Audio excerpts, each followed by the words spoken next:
Hi, this is Pastor Dan from Calvary Chapel, Cle Elum, Washington.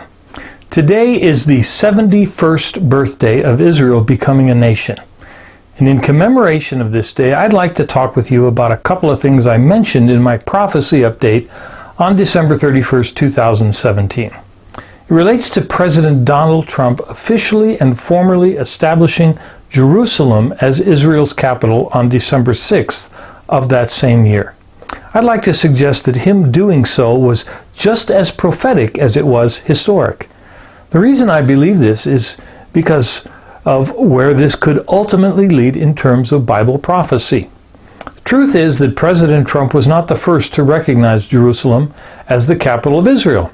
The United States Congress actually did this in 1995 when they passed the Jerusalem Embassy Act of 1995. It was passed October 23, 1995, and the intention was to move the embassy to Jerusalem by May 31, 1999. President Clinton at the time refused to sign the bill, but because the bill won by more than a two-thirds majority, he couldn't veto it. So after 10 days, it automatically became law. Now, despite passage, the law allowed the president to invoke a 6-month waiver of the application of the law and reissue the waiver every 6 months on national security grounds. The waiver was repeatedly invoked by Presidents Clinton, Bush, and Obama. President Trump signed the waiver in June 2017, but on December 6, 2017, he recognized Jerusalem as Israel's capital and ordered the planning of the relocation of the embassy. And then following the announcement, Trump signed an embassy waiver again, delaying the actual move by at least 6 months. We can now see that he did this not to go back on his intent, but in recognition that the process of moving the embassy would actually take about 6 months. Trump, in his speech after announcing his intent, said, quote, "After more than 2 decades of waivers, we are no closer to a lasting peace agreement between Israel and the Palestinians. It would be folly to assume that repeating the exact same formula would now produce a different or a better result." Unquote. So this is really nothing new. Back in 1995, the Senate passed the act 93-5, with every Democrat except one voting yea, including Dianne Feinstein, Barbara Boxer, Joe Biden, Tom Daschle, John Kerry, and Ted Kennedy, all of whom are or were renowned leftists. In the House, the vote was 374-37. Now, I would like to suggest a possible scenario that could follow this significant prophetic development in the coming months and years. Zechariah 12, in a prophecy related to Jerusalem, says that Jerusalem would become a cup of drunkenness to the surrounding nations and a heavy stone for all peoples who would seek to heave the stone away. It's not surprising, then, that many Arab leaders have voiced their opposition to this. Among them, even a close ally of the U.S., King Abdullah of Jordan. He warned that the transfer of the American embassy to Jerusalem at this stage will have repercussions in the Palestinian, Arab, and Islamic scene. He also added that it would endanger the two-state solution and could be potentially exploited by terrorists to stoke anger, frustration, and desperation in order to spread their ideologies. This, of course, is the same argument that President Obama and others have used over the years, both Democrat and Republican. But listen, terrorists don't need a reason to stoke anger, frustration, and desperation. They engage in it quite readily, all on their own, and people join them, not because of any evil that Israel does, but in spite of all the good that they have done in their region.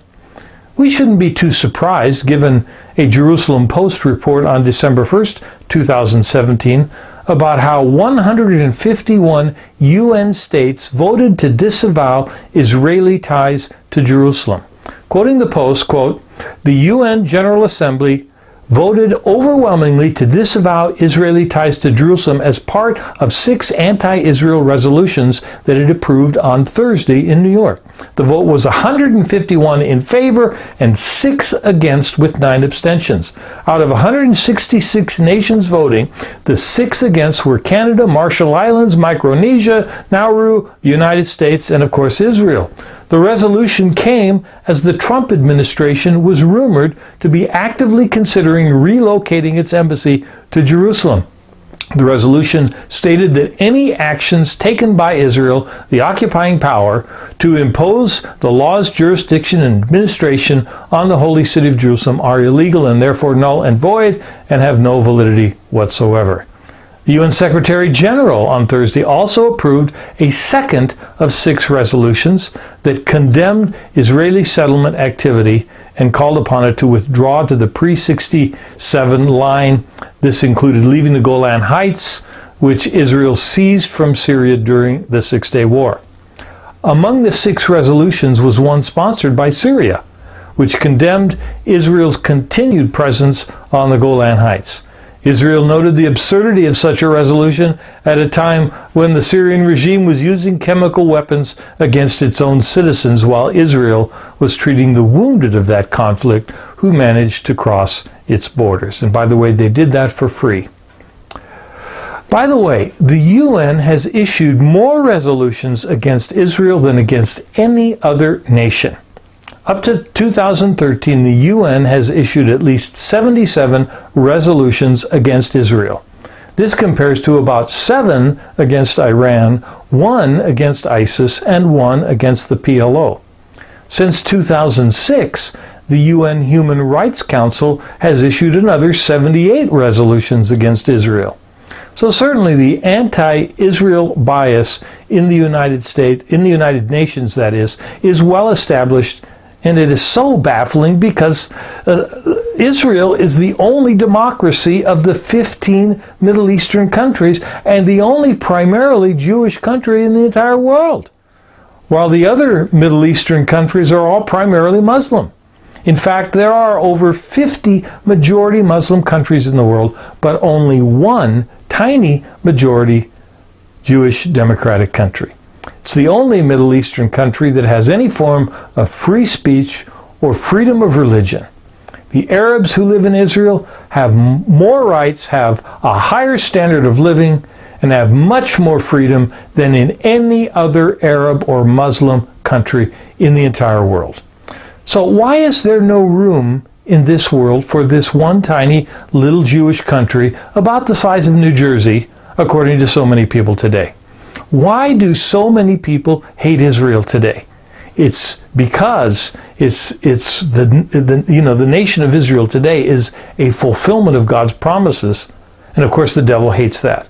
I, among many of my Christian brothers, celebrate the miracle of the existence of Israel today, and I hope you will too. Let's say happy birthday to the nation of Israel on this 71st anniversary of its existence. If this has been helpful to you, would you share it on your own Facebook page so that others can benefit as well? This is Pastor Dan from Calvary Chapel, Cle Elum. May God richly bless you.